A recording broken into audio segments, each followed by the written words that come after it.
Hello everyone and welcome back, it's me Twobyt. Now let's begin. I want to show you what it is that I want to build today. Now first of all, this is actually for something, this is a build for me, this is a build that I think I'm actually going to use, and I think you guys might as well. It's pretty, well, not necessarily versatile, but there's a lot of places where you might use it and find it helpful. Let's start from the beginning. This is your front door, right? Okay, you got your front door actually. Yeah, you got your front door and it leads into your house. In your house, you got your diamond, you got your bedroom, you got your bed. The shulker box is your bed, right? You got all your stuff. You don't want just someone just wandering in. You don't want that. So here's what you do. You build this panel right here. Here's how it works. It's just some buttons attached to lanterns. All you do is just press the right buttons and then boom, door opens up for you. You walk through, step on a pressure plate, the door closes. And your combination lock mixes itself up, doesn't break because, yay, I'm gonna have to go fix. This is pretty darn similar to what I'm actually going to end up building. Back here, you have some very simple logic coding that decides the way your combination lock works. Now, let's set this to the default, all the levers up. You can see that we get a low output from this torch, but a low output into our, actual output, which of course is going to be a door. Now, if we get the right combination, which is this lever and this lever here going down, we get a high output from our torch. Now, the way this works is, I think you can see the way it works. When the lever is down, that gives a high output. And if that lever is attached to a repeater, if it's down, it'll give a high output, which will turn our torch off. Or if you have a lever like this and it's down, it's giving a high output, which is good because it makes its torch give a low output so that it doesn't give a high output on this line, which would turn our torch off. All of these need to be giving a low output so that our torch will get a high output. If any of these is giving a high output, then it doesn't work. You get a low output from here and your door remains shut. I hope that all made sense. Let's just fly on back over. I hope it's in this direction. It's a really long distance away. Wait! That's right. Doing this a second time does actually give me a second chance to do things right this time. There's one other thing worthy of note over here, and that's this right here. Whoopsie. Can't just leave that in there. That's dangerous. You don't leave the key in the lock. This right here is a key card machine. Here's how it works. Or I prefer to call it a secure button. There's some more complex designs you can do with this, one of which that I saw recently was quite impressive by Iscal, of course. Iscal makes some incredible redstone, and this I believe would have worked in Bedrock Edition, and I might build something like it sometime, but yeah. Anyway, this is similar in concept. Really, his is just prettier is the idea. Well, I think I'm right. Yeah, it's just prettier.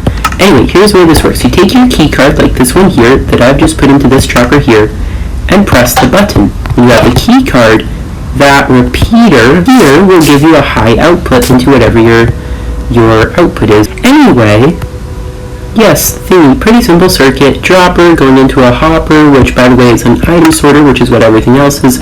Key cards in this arrangement here, those are all key cards if you look at them. Oh, give me a moment while I panic quietly inside my head, or just pretending that didn't happen. Compiler, redstone dust, repeater, torch, easy, simple. Just pause here, screenshot, whatever, you'll get what you need to know. Now, the reason that I don't want to do this is, here's the thing. When you use it, you gotta actually stop, put your key card inside, press the button, then take your key card out, door opens up, you walk through, step over a pressure plate, and that works. I mean, that totally works, but just like that over there, here's what I want. I want to just press a couple of buttons, because here's the thing, pressing buttons or levers is easier and then walk through the door, but it's less secure and also less convenient if I have to stop and then mix this up and put them back into all giving low outputs. I mean, well, that's no good, right? You have to go through the door and just, it's not as good. Here's the thing. What I want to do is right here where these blocks are. Make this bigger. This circuitry right here, all we're going to use that, you'll see that in a moment. This, I'm going to replace these with buttons going into T flip-flops here. I'll even just show you. Between the last clip and this one, I built this. And this. I'm going to show you what this is. It's this circuit plus. This is the 2-bit security lock plus, or really the Pro model. I mean, this thing is like fully featured. Alright, so there's a lot here and there's a lot to take in. First of all, I have completely forgot to make a combination, but we're going to guess. I'm going to hope that's the right one. No, that's right. Just remember what it actually is. That's the wrong one. Now, since I got the wrong one, first of all, this door is locked.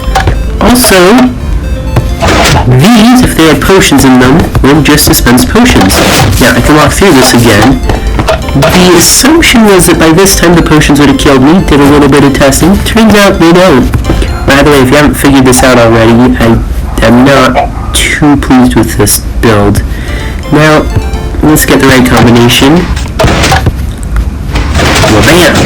Big doors open up, walk through here, doors close up behind us, or if we're just walking through them, boom, doors open up and slam right behind us. This is cool. Like, I think this is a pretty cool build. I would love to have this in my base, you know?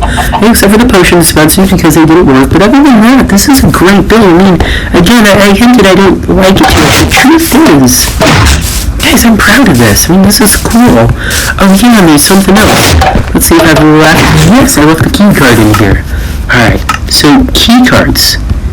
I showed you that key card thing before, and I even told you that I think I told you that I planned on using it, right?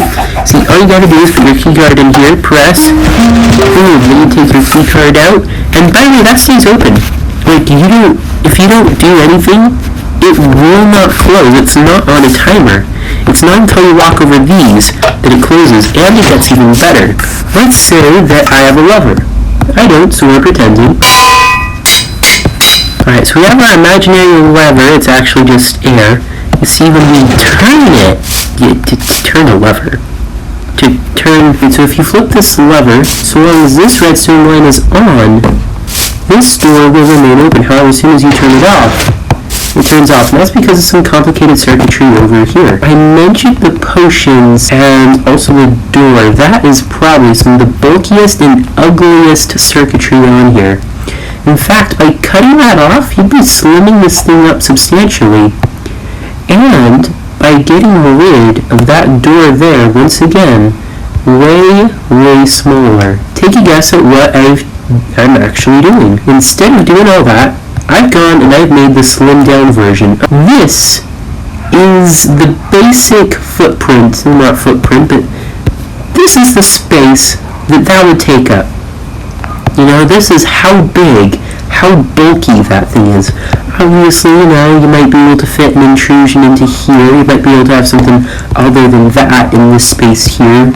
But just in general, this is the general amount of space that I'm going to need for this. Don't get me wrong, you know, it's kind of a pretty antechamber. You got your big door, and you got all your different cool little nitwhacks and gizmos and things and whatever you want to call them, redstone magicalness. I don't know, I guess I could make this smaller if I really wanted to try, but I don't. I'm planning on building about 3 or 4 of these, like actually survival mode. This is creative. I plan on building this in survival. I can't have this in my base. It's just too big. I don't have room for 3 of these. I need to actually live in my base. You know what I'm saying? There needs to be room for useful stuff in there. I mean, sure, having the security system is nice, but after all, this is Minecraft. People can break into whatever they want. The point of the security system's all for show anyway. So sure, I might as well go for the more showy thing, but I've got better things to do than just show off. You know?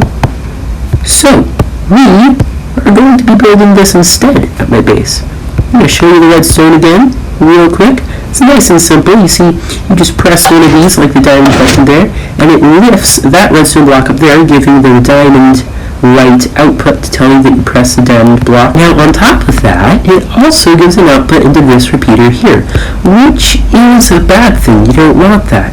You see, what you do want here, I'm going to press this button real quick. It resets everything by pushing all those blocks back into their place, which also lights this whole row up, which I think is cool. If you don't want it to be quite that tall, you know, I might not either, depending. You don't have to have blocks here. Instead, you can just slim up that torch tower a bit. It's pretty easy. You just put that block here, and then you keep that block there, unfortunately. There's no getting rid of it. That's not true. You put that torch on the side there, that block just on top of the torch. And along with that, you'd make all of these just regular pistons. The dust would just flow over the top of them, and you wouldn't have these blocks there. That's also an option if you don't like having the entire panel light up. Instead, you think it looks nicer if everything just turns off. Just do that. Oh, and another nice thing about this, you guys might actually build this.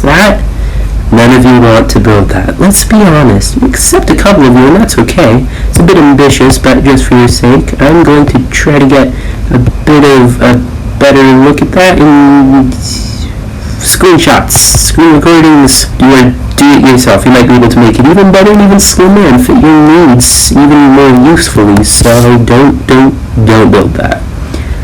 Right.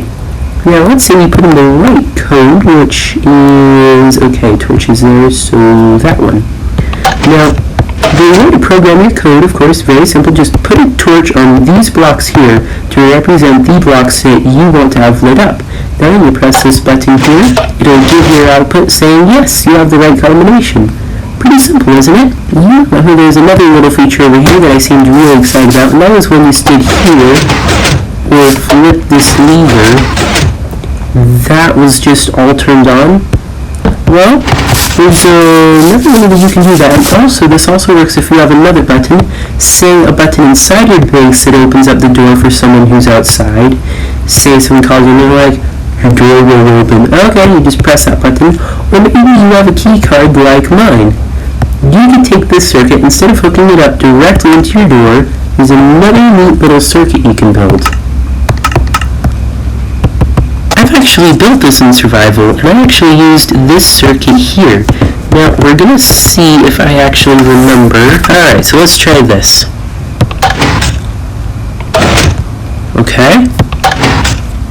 Okay, perfect. Depending on your space limits, you might want to build this up differently. And you can also turn this sideways, you can flip it around, you can just do whatever you want with it, just so long as you have two pistons near each other. No. The way you do it, this is the way to make sure you've done it right. You have a block of redstone touching a slime block. Now, a slime block is being pulled by a sticky piston that is touching a regular piston that just pushes the redstone block. So you see, say we get this combination right, that would push that button there, basically, which would extend our circuit and would make that little bit of redstone light up so your door opens up, whatever. Now, say you have a pressure plate. Now, you have your pressure plate. Just to help illustrate it, I put it over here. When you stand on it, it'll push out your green block forward, but when you get off of it, it pulls the redstone block back. Now, in my circuit over there, the way that might work is this. Press that button there. Maybe it's me getting the right code. Maybe it's using my key card, or maybe I'm already in the base anyway and I press the button to open the door. I walk over the pressure plate, or someone else does, and while I'm on the pressure plate, door is kept open, they immediately walk off and boom, door slams closed. Or closes slowly and gracefully, depending on how you build it. It's your door. It's your decision. So, look at that, pretty simple. One last little note, obviously it doesn't have to be a pressure plate that goes in. I mean, it could be more than one thing. You could have a lever there, and you could have a pressure plate, just your lever can open and close like that. And that way you can push a lever and the door just stays open. Maybe you're moving a lot of stuff, maybe you're going in and out of your base and you know that you are, you just do that little lever thing. Alright, pretty nice and simple, isn't it? Yeah, I like that circuit. I like it a lot. I think it actually looks quite pretty now, doesn't it? Mass pretty. Now, real quick, I'd just like to revisit key cards, and here's why. You say on your world, someone goes and just picks up whatever your key card is. That would be very good. Thinking about that, I decided that, say maybe it's a world where you actually have a security system for a real purpose, like this circuit over here. Not going to go into the trouble of explaining it, but basically this one is a hidden circuit. You could have an entire floor over here, and all this would be underneath it. You just drop a block on that block, and that's what opens up your door. That's what all this is. It's a bit more complicated than it needs to be built, with less complicated systems since then. Anyway, you might not want someone to be able to get a hold of your key card's number, and I figured one option would be putting your key card as a block. That's why it was a block over there, because I recently came up with that. You just put your block down, and then bam, when you pick it back up, it's no longer renamed. It's just actual lime wool, or actual dirt, or actual cow poop. It's not very useful. That's also not a block if you're new to this game. That's one option, but what if it doesn't work? I finally figured it out. There were other things I'd come up with as well, by the way, but I don't need to show those to you because I may actually use them. But what I've come up with is this. Let's say you have a book, okay? You have your book, right? Here's what you do. You write it and you key code, da-da-da-da-da. Doesn't actually matter. I don't think you even need to write anything for this to work. Then you go and you sign your book. You sign your imaginary book. Boom, sign closed. Look, you got a book, right? This is the original air. That's your key code. It's a very magical place. You named it air. Now watch what happens when you do this. These books are copies of air, copy of original. There's no way to make another one of these.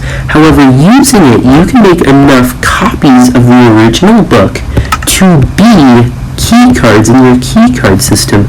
And so long as you have the original book secured safely somewhere, you will be able to use it to make more of your key cards.